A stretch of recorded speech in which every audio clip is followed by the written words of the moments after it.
Hey everybody, good to see you. On today's Saturday walk and talk, I want to talk to you about emotions and using emotions to help us parent our kids.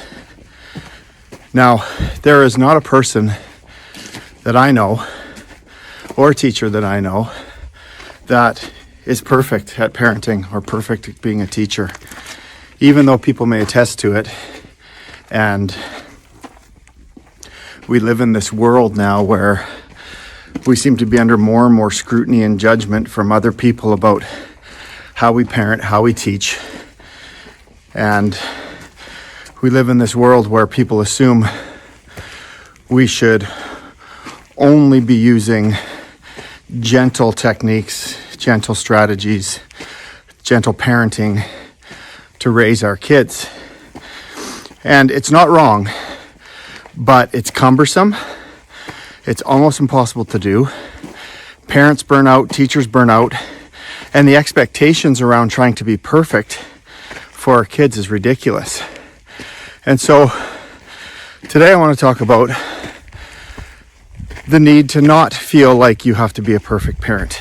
The point being is that it's okay to not be perfect. It's okay to not be that gentle parent. It's okay to lose your shit sometimes. And I'm going to explain why. So here's a rule of thumb. 75 to 80% of your parenting should be about love, affection, kindness, compassion, teaching your kids about inclusivity, tolerance, doing the right thing, being kind to others, good manners, and stuff like that. You know, we want to show that love and appreciation for our kids. And that's great. So if you do that 75 to 80% of the time where you're tackling those wonderful emotions, those happy emotions, that's great. But sometimes when our kids are rough and they're taking advantage and they're doing the wrong thing and reason is getting to them and they're being entitled, we need to bark. We need to show our teeth. And it's okay to be angry. It's okay to use fear. It's okay to use anger. It's okay to use shame. It's okay to use guilt. You have permission to do that. However, you don't have permission to do it if you're out of control and you're doing it.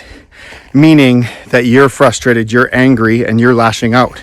You should take some deep breaths. And I'm not saying you have to be perfect with that because you're not going to be. God, I lashed out at my kid the other morning. I woke up to the air conditioner set at 53 degrees because it was too hot. Instead of just turning it down to something reasonable, it took everything in my power not to rip his face off, but I didn't because I took some deep breaths and I've been practicing. So the point is this, is that you can use those so-called negative emotions, which are counterintuitive to the whole gentle parenting theory and strategy and ideology, because they do snap our kids into place. However, you have to be purposeful. Your goal is to take deep breaths and purposefully use them. Know that you're using them. Use the emotion of anger or frustration or fear or shame or guilt, but do so purposefully. Be tactful. Know that you're doing it, because if you know that you're doing it, the more impact it's going to have, because you're going to know that you're using fear to trigger the amygdala, the fight, flight, and freeze response, right? It's almost like throwing water in somebody's face to kind of snap them out of their tizzy.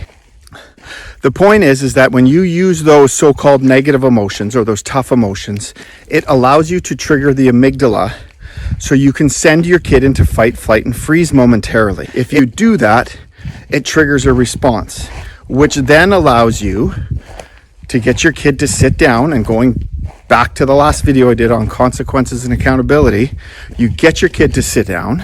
Even if you say, sit down in that chair right now, I'm still afraid of my dad's look. And you get them to sit in that chair and you think. And then that's when you follow up. Once they're calm, once they've taken deep breaths, that's when you follow up with a conversation about right and wrong, and talk about how they made you feel and how their behavior made other people feel. And that's very important. It's harder for us Gen X parents because we grew up in a time when fear was the main way to discipline kids and hold your kids accountable. I mean, I grew up in the Catholic Church. It was all fear-based. You're going to go to hell if you don't do this or you don't do that. And, I grew up in an era, so did my friends, where it was, you wait till your dad gets home. And you did. You waited till your dad got home and it wasn't pretty. And now we're in an era where we have a different type of kid who need a different type of reaction from us emotionally. So today's generation of kid isn't built like we were. They can't be raised the same way we were because it's a different era. And their brains have shaped and molded based on how society is today, which involves a lot of technology, a lot of parents both working, mom's not at home. So it's changed their brain structure. We have to use different methods of getting our kids to be good people of strong character who do the right thing. And like in my last video, I talked about teaching the right and wrong.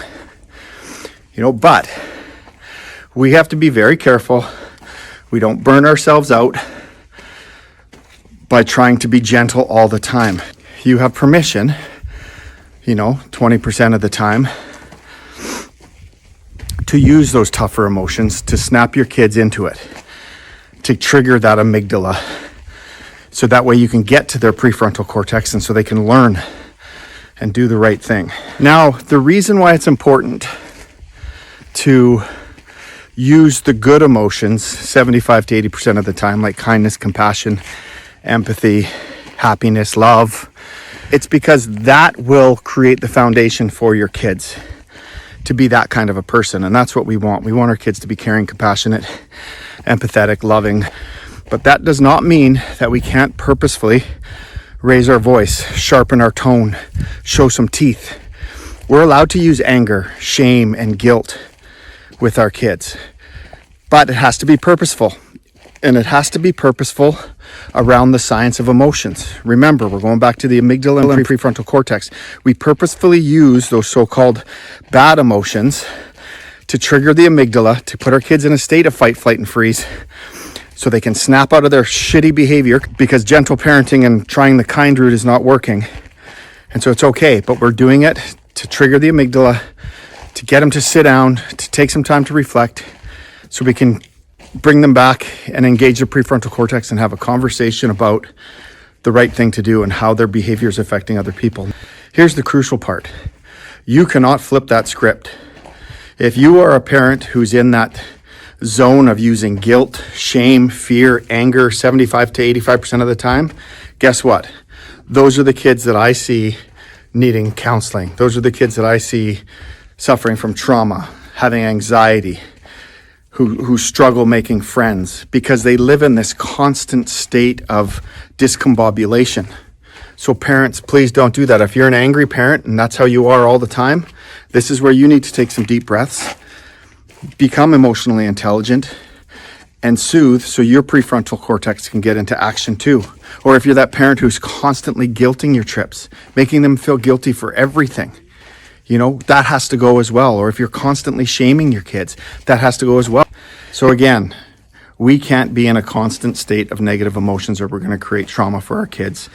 If you are that parent who lives in that realm of guilt, shame, fear, and anger 85% of the time, your kids are going to be the kids who are going to seek out kids who are going to bring them in as part of their family.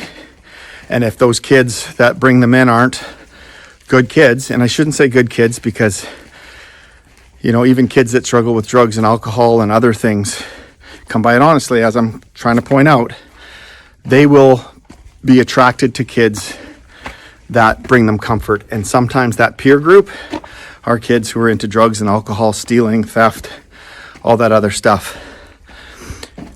And so don't set them up for that. Again, to sum up, 75 to 85% of the time, using good emotions. 15 to 20% of the time, don't be afraid to use the tough emotions to trigger your kids. So, until next week, take care. Peace out.